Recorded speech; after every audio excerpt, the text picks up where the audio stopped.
ہم اپنی بات سے پیچھے ہٹتے ہیں، گارنٹی تو نہیں ہے نا کہ بیرسٹر گوہر جا رہے ہیں، علی امین گنڈا پور جا رہے ہیں، تو خان صاحب تو کہیں گے نا کہ یار تم میرے پاس یہ آفر لے کر آئے، تم نے یہ میرے سے بات کہی، اور اگر میں نے ان کی بات کو کسی حد تک مان لیا، اس میں کیچ کیا ہے؟ خان صاحب ان سے پوچھیں گے نا کہ تم لوگوں نے جب مجھے آفرز کروائی اور میں نے اس کو تسلیم کر لیا، تو اب کہاں گئی وہ آفرز، کہاں گیا جو ان کے وعدے تھے؟ تو گیم یہ کی جا رہی ہے کہ ان کے ذریعے، ان کے لوگوں کے ذریعے پیغام بھیجے جائیں اور پھر کل کو ہم پیچھے ہٹ جائیں گے۔ تو یہ سر ایک بہت بڑا ٹریپ ہے مذاکرات کا، اور اب تک جو حالات و واقعات اور پاکستان کی اسٹیبلشمنٹ میں کچھ ذرائع سے اگر ہم بات کریں، یا نون لیگ یا پیپلز پارٹی یا پھر خان صاحب کی جماعت میں، جو ویورز ہماری اسیسمنٹ ہے کہ یہ صرف وقت ضائع کرنے کے لیے عمران خان کا یہ پورا ایک پروسیس جو شروع کیا گیا۔ اگر پاکستان کی اسٹیبلشمنٹ واقعی مذاکرات کے لیے سنجیدہ تھی یا ہے، تو پھر کسی یونیفارم والے کو جا کر عمران خان کے سامنے بیٹھ کر اپنی باتیں، اپنا مدعا ان کے سامنے رکھنا چاہیے، لیکن وہ کر کیوں نہیں رہے؟ وہ ایک ڈیلنگ ٹیکٹکس کے طور پہ سچویشن کو استعمال کریں، کیونکہ دوسری طرف نا بڑی تیزی کے ساتھ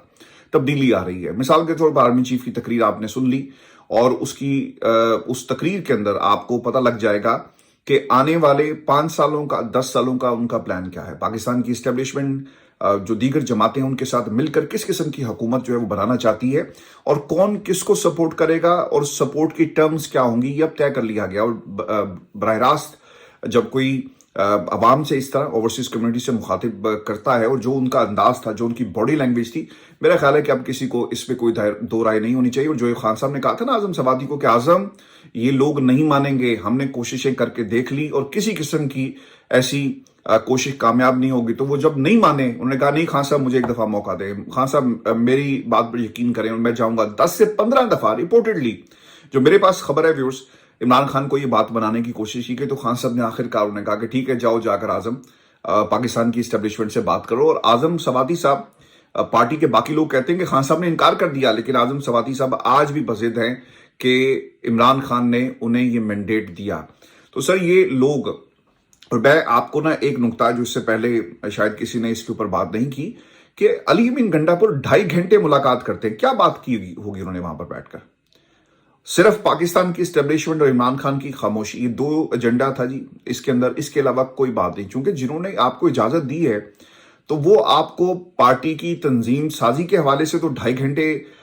بات کرنے کے لیے موقع نہیں فراہم کریں گے نا۔ بیرسٹر سیف جو ہیں وہ جیل کے دروازے کھلتے ہیں ان کے لیے، وہ اندر آ جاتے ہیں، وہ اس لیے تو نہیں کھولے گئے کہ جا کر بیرسٹر سیف پارٹی کے معاملات اور کے پی چیپٹر کے معاملات ان سے ڈسکس کریں۔ یہ مینڈیٹ اور یہ ایجنڈا صرف اور صرف پاکستان کی اسٹیبلشمنٹ کے معاملات کو عمران خان کے سامنے رکھنا تھا، اس کے علاوہ یہ کوئی ایجنڈا نہیں تھا۔ ویورز ایک اور بات جو بڑی امپورٹنٹ ہے، اب حامد میر صاحب بھی کہتے ہیں کہ ایسا لگتا ہے کہ نہ صرف براہ راست بلکہ بالواسطہ مذاکرات بھی ختم ہو چکے۔ ان کے مطابق اس وقت پاکستان تحریک انصاف اور اسٹیبلشمنٹ کے درمیان کوئی فعال رابطہ نہیں ہے۔ اچھا دیکھیں، میں اس چیز کو نا ایک اور اینگل سے دیکھتا ہوں۔ خان صاحب کو نا ان کی حیثیت پتہ چل گئی ہے۔ اب پاکستان کی سیاسی جماعتیں تو اس پوزیشن میں کبھی تھی نہیں کہ وہ مذاکرات عمران خان سے کرتے، یا یہ جو کمیٹیاں یا صادق صاحب کی سربراہی میں بنائی گئی، تو خان صاحب نے کہا کہ یار ان کے پاس تو مینڈیٹ نہیں، آپ ان سے کیوں بات کرتے؟ چونکہ انہیں معلوم تھا کہ جن لوگوں نے میرے ساتھ مذاکرات کرنے ہیں اور جن لوگوں کے ذریعے پیغامات بھیجے جا رہے ہیں، یہ سارے رانگ نمبرز ہیں، اور یہ ان کی نمائندگی کریں، میری نہیں کر رہے۔ اور ان کو انوالو کرنے کا مقصد یہ تھا کہ گارنٹیز دینے والا کوئی نہ ہو اور کل کو ہم منہ کر سکیں اپنی بات سے، اور مین وائل جو ہم نے کرنا ہے وہ ہم کریں گے۔ 26ویں ترمیم آ گئی اور اب تو 27ویں ترمیم کی بازگشت اس وقت ہم سن رہے ہیں۔ تو یہ صرف وقت عمران خان سے اس لیے بائع کیا جاتا ہے، مہلت اس لیے مانگی جاتی ہے کیونکہ یہ عمران خان کی مقبولیت کا مقابلہ نہیں کر سکتے۔ عمران خان کو انگیج کرنے کے لیے اور پاکستان تحریک انصاف کے یہ جو پریشر ہے اس کو کم کرنے کے لیے عمران خان کے ساتھ آپ جب جا کر بیٹھ جاتے ہیں، تو ایک تو باہر لوگوں کو شاید یہ تاثر ملتا ہے کہ کیونکہ علی امین گنڈا پور بیٹھے ہوئے ہیں تو یقیناً مذاکرات کی دیکھیں جی بات شروع ہو گئی ہے۔ بیرسٹر گوہر جا کر بیٹھے تو تاثر ملتا ہے کہ دیکھیں عمران خان کے کسی قسم کا ریلیف آ رہا ہے، اور پھر رہی صحیح کسر شیر افضل مروت جیسے لوگ آپ کی پوری کر دیتے ہیں کہ 45 دن 60 دنوں میں عمران خان کی رہائی ہونے جا رہی ہے اگر کوئی بریک واردات نہ ڈالی گئی۔ تو آپ نے ویورز آج کے بعد جب کبھی بھی آپ کو تحریک انصاف کے لوگ یعنی اعظم سواتی، علی امین گنڈا پور، بیرسٹر گوہر یا کوئی اور جیل میں 45 منٹ سے زیادہ، بلکہ 45 منٹ میں آپ کو زیادہ بتا رہا ہوں کہ 30 منٹ سے زیادہ اگر کسی نے ملاقات کی اور سکیجول کے بغیر ملاقات کی، تو آپ نے سمجھ جانا ہے کہ یہ پاکستان کی اسٹیبلشمنٹ کا پیغام لے کر جیل میں بھائی صاحب جو ہیں وہ چلے گئے ہیں۔ پھر میں آپ کو نا اسی حوالے سے شیخ افضل مروت کا جو انہوں نے حامد میر صاحب سے جب یہ سوال ہوتا انہوں نے کہا جی کہ مجھے نہیں پتا کہ وہ کس بیسس کے اوپر یہ اعلان کرتے پھر رہے ہیں شیخ افضل مروت صاحب کے 40 اور 45 دنوں میں شاید عمران خان کی رہائی ہو جائے گی۔ ان کے پاس ایسی کوئی مصدقہ اطلاع نہیں، بلکہ ان کے مشاہدے کے مطابق صورتحال اس کے برعکس ہے۔ ان کے مطابق اسٹیبلشمنٹ کمپرومائز کے موڈ میں نظر نہیں آتی، اور اگر کوئی لچک دکھانی ہے تو عمران خان کو دکھانی ہوگی، اور بیرسٹر گوہر خان مسلسل عمران خان کو قائل کرنے کی کوشش کر رہے ہیں کہ وہ تھوڑی نرمی دکھائیں، خاص طور پر سوشل میڈیا کے حوالے سے۔ دیکھیں میں آپ کو ایک بات بتاؤں، انہوں نے نا عمران خان کو، پارٹی کے لوگوں نے نا ایک دباؤ ڈالنے کی کوشش کی عمران خان کے اوپر کہ ڈاکٹر شہباز گل کے اوپر پابندی لگوائیں، اسے پارٹی سے نکال دیں۔ پھر انہوں نے یہ کوشش کی کہ سوشل میڈیا کو لگام دی جائے۔ انہوں نے پھر یہ کوشش کی کہ باہر بیٹھے ہوئے لوگ یوٹیوبرز، اچھا کل کو تو آپ کو ہماری خبریں جو تھی وہ آپ اس کے اوپر پارلیمان کے اندر تقریریں کرتے ہیں، پارلیمنٹ کے اوپر میری خبروں پر تقریریں ہوئی، آپ نے بیانیے بنائے، آپ نے پریس کانفرنسز کی، آج آپ کو باہر بیٹھے ہوئے لوگ جو ہیں وہ یوٹیوبرز نظر آتے ہیں۔ تو پاکستان تحریک انصاف کے یہ لوگ کیوں ایک خلیج کریٹ کرنا چاہتے ہیں؟ کیونکہ ان کو یہ ٹاسک دیا گیا۔ اب یہ جو وہ بات کر رہے ہیں نا کہ حالات مجھے اس کے برعکس نظر آتے ہیں اور عمران خان کو کمپرومائز کرنے کی کوشش کی جا رہی ہے، اور عمران خان اس کے اوپر مان نہیں رہے اور لچک نہیں دکھائے۔ خان صاحب کو معلوم ہو گیا کہ 2 برس کے اندر انہوں نے اگر کوئی جو پاکستان کے ساتھ خیر خواہ نہیں ہے، جو ہمارے لوگوں کے ساتھ خیر خواہ نہیں ہے، وہ عمران خان کے ساتھ کیسے خیر خواہ ہو سکتا ہے؟ تو خان صاحب کو ان کی حقیقت کا پتہ ہے، اسی لیے یہ جو انکار اعظم سوادی کو ہوا نا، یہ آپ نے یاد رکھنا ہے، یہ انکار اعظم سوادی کو نہیں ہوا تھا، یہ پاکستان کی اسٹیبلشمنٹ کو انکار ہوا تھا کہ تم جتنی مرضی کوششیں کر رہے ہو، جو مرضی کر لو، لیکن جو تم اسے کروانا چاہتے ہو میں اس کو کبھی بھی مانوں گا نہیں۔ میں بھی آپ کو ایک خبر فضل الرحمان صاحب کے حوالے سے بھی دے دوں، اور یہ پورا میں نے آپ کے سامنے ایک خاکہ رکھا، یہ رکھنا اس لیے بھی ضروری تھا کہ پچھلے کچھ دنوں سے سوشل میڈیا آپ کو تقسیم نظر آتا ہے، خبر باہر آ نہیں رہی، اور مخصوص قسم کی خبریں چلوائی جاتی ہیں، اور جن میں تحریک انصاف کے بہت سارے رانگ نمبرز جو ہیں ان کو پھیلاتے ہوئے نظر آئیں گے۔ تو ان کو پن پوائنٹ کریں۔ میں نے اس سے پہلے بھی آپ تمام دوستوں سے آپ کی رائے جانی تھی کہ پارٹی میں جتنے رانگ نمبرز ہیں ان کے بارے میں کھل کر بات کریں،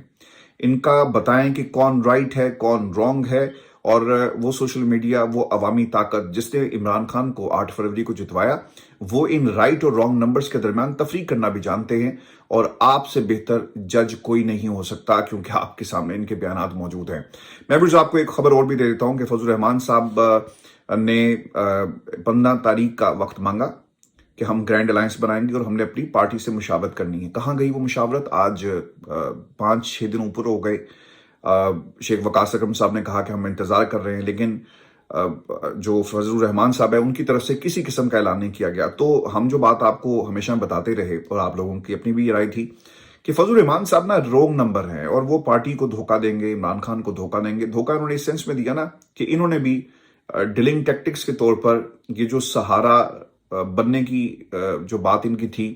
اور الائنس میں شامل ہونے کی جو بات تھی، اس کو انہوں نے استعمال کیا، کوئی اعلان نہیں کیا گیا۔ اب خبر سر وہاں سے یہ آ رہی ہے کہ جمعیت علماء اسلام نے حتمی طور پر فیصلہ کر لیا ہے کہ وہ تحریک انصاف کے ساتھ اتحاد نہیں کرے گی، اور نہ ہی کسی ایسے اتحاد میں شامل ہوگی جو تحریک انصاف کے کہنے پر قائم کیا جائے۔ اس بات کا فیصلہ JUIFA نے اپنی مجلس عمومی کے 2 روزہ اجلاس میں کیا، جو اتوار کو لاہور میں اختتام پذیر ہوا۔ JUI نے یہ بھی فیصلہ کیا کہ وہ پارلیمنٹ میں آزاد حزب اختلاف کا کردار ادا کرے گی، وہ حکومت کا حصہ نہیں بنے گی، اور پارلیمنٹ میں زیر غور آنے والے معاملات کا جائزہ لیتی رہے گی، اور بوقت ضرورت تحریک انصاف کے ساتھ تعاون کرنے یا نہ کرنے کا تعین ہوگا۔ تو بوقت ضرورت یہ نا، اس وقت پاکستان کو آپ کی ضرورت تھی، پاکستان کی عوام کو آپ کو ضرورت تھی، ہمارے کانسٹیٹیوشن کو آپ کی ضرورت تھی، اس سرزمین کو آپ کی ضرورت تھی، لیکن آپ نے فیصلہ کر لیا اور آپ نے پھر ایک دفعہ دھوکہ دے دیا۔ تو فضل الرحمان صاحب دھوکہ دے کر جی نکل گئے ہیں، اور جو یہ کام کر رہے ہیں وہ پیپلز پارٹی بھی کر رہی ہے، حکومت میں ہیں بھی اور حکومت میں نہیں بھی ہیں، حکومت پر تنقید بھی کریں گے اور حکومت کے ساتھ بھی چلیں گے۔ تو فضل الرحمان صاحب نے بھی اسی قسم کی پالیسی جو ہے وہ اپنا لی ہے، اور اب اس کے اوپر یہ کام کر رہے ہیں۔ میں بھی آپ کو اسی سے جڑی خبر یہ بھی دیتا ہوں کہ اور جمعیت کا موقف یہ ہے کہ حکومت کے خلاف سیاسی جماعتوں کے اشتراک سے آپ ایک بڑا اتحاد قائم کرنا چاہتے ہیں، مگر دوسری طرف پاکستان تحریک انصاف مذاکرات کا عمل جو اس نے شروع کر لیا پاکستان کی اسٹیبلشمنٹ کی طرف سے۔ اب یہ مذاکرات کس حد تک شروع ہے یہ میں نے آپ کے سامنے پوری ایک جو حقائق کی ٹائم لائن ہے وہ میں نے آپ کے ساتھ شیئر کر دی ویوز، لیکن مذاکرات میں اس کی جو سودا بازی ہے اور حیثیت